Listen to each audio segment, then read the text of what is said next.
There was a movie theater across the street where I grew up. As a child, I would sit on the balcony for hours, watching couples as they came out of the theater, making up stories about their life and relationships based on how they touched each other or looked at each other. As an adult, I changed this fascination with relationships into a profession. And for the past 30 years, I've seen couples as a marital therapist and clinical psychologist. So what is it about this institute called marriage that we so desire and fantasize about, and yet it often fails so miserably in reality? The divorce rate is about 52%. The infidelity rate is at 40%. The admitted infidelity rate. So think that at least 40% of your married friends have cheated or will cheat in the near future. None of you, of course. I'm a believer in marriage. People who are married can give each other a lot of support and strength and happiness. Yet, with time, some of them, in the name of love, can also be critical and hurtful and controlling as if they own the other person. And I've learned through my encounters with couples that there are many good explanations for this behavior, but there is one beyond all that, and that is our tendency to take each other for granted. Just because we, as a married couple, think that we are going to be together forever. Marriage is a signed contract for life. When have we ever signed on a contract that did not have an exit date? How can we have no problem signing a life-binding contract regarding our own marriage, promising happily ever after and as long as we both shall live? What are we thinking? Well, we are thinking that we are very unique and our marriage will keep for a lifetime. Why? Because at the beginning, the idea of being together for life is very attractive. It represents the deep meaning of marriage, and it also makes us feel safe.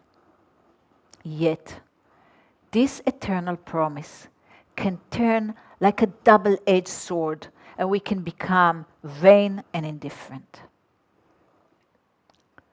So I thought to myself, if this is what we understand, why not change the rules of the game? And so I developed what I call a rechoosing agreement. Imagine, on your wedding day, you will take a marital vow that states that this commitment is not forever. That in fact, the vow that you will make is for your relationship to be evaluated in 7 years. You and your spouse will commit yourself to a rechoosing agreement. And this means that in 7 years' time, you will evaluate your relationship together, and for your marriage to continue, you will both have to actively choose each other again. And this process should repeat itself every 7 years. Well, I can only imagine the kind of thoughts that run through your minds right now. Like, what kind of an idea is it? It's not realistic. And why examine the relationship at all? And why 7 years after the wedding? This is an awful timing. By then, we probably have young children and a mortgage to worry about. Apparently, when we know that we are being evaluated, we are much more motivated. You know, it happens to us in schools and at work, and marriage, most of the time, is the most complicated and delicate work of it all. And as for timing, you know, it takes only one person who wants a divorce for the divorce to happen. And it can happen at any time. And it's never a good time. Yet, it takes two to maintain a good relationship.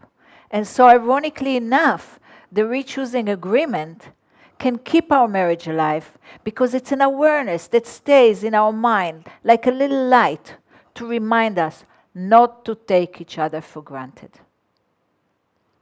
So what is in this re-choosing agreement? Well, actually, it starts prior to the wedding day. And it can also be relevant to married couples.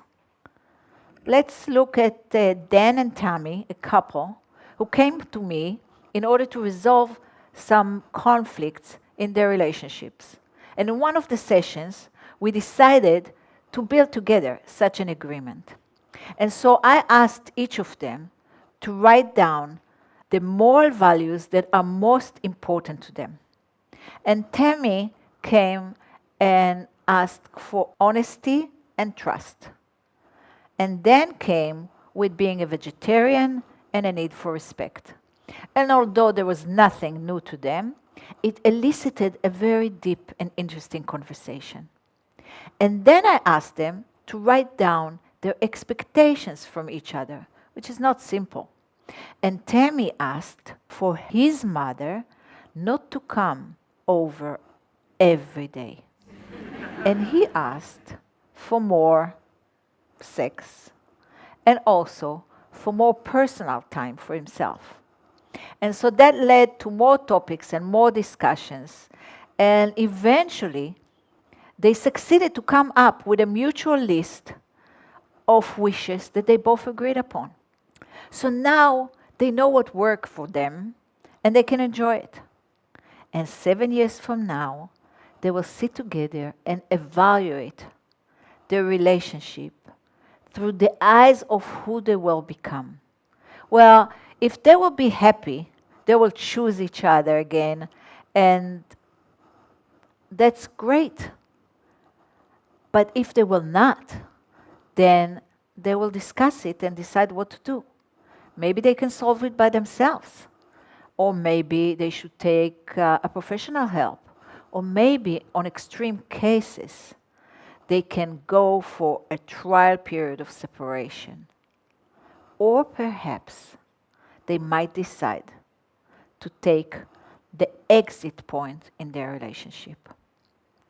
Well, when I tell people about the exit point, some react with joy and relief. Like, wow, that can really help my marriage. Did you say 7 years? Well, that means I have 2 more years. Or some of them also react with a paralyzing fear, the fear of abandonment. And I know about this fear. But what about that abandonment and the misery that people feel within their relationship? Can't that be more harmful at times? As one man told me, when I tell my wife about an offensive event that happened to me at work, she blames me for it. And she tells me that I was wrong. And I end up feeling even worse. Or a woman who's been married for 20 years that tells me, well, he gave me the silent treatment again. He did not speak to me for 2 weeks. And I don't even know what I've done wrong in his eyes. Yet throughout this time, he was just so nice to our dog. And these stories are nothing compared to the deep scar that infidelity leaves in people. As one heartbroken woman told me, I don't know what lies and truth are. I don't know what love or hate are anymore. I don't even know if I want to kill him or myself. And so the interesting question is, will these people able to change their behavior? And the answer is definitely yes. People can change. It is amazing to see how spouses, when they understand that they might not be chosen, can react as if they are awakening from a coma. They suddenly find a job, or they pay attention to their spouses, or they initiate sex again. Because the awareness make us feel that our partners are more valuable, and then we enjoy our relationship more. And I must confess, thinking about the rechoosing agreement regarding my own relationship brings up a mixed feelings of joy and some worry. And so I get up every morning and I choose my partner once again, because I learned from personal experience that relationship can always change. And sometimes they need my full being. And when I'm there, I enjoy my relationship much more. So I try to stay aware and alive, because it is my belief that staying alive is like staying in love. Thank you.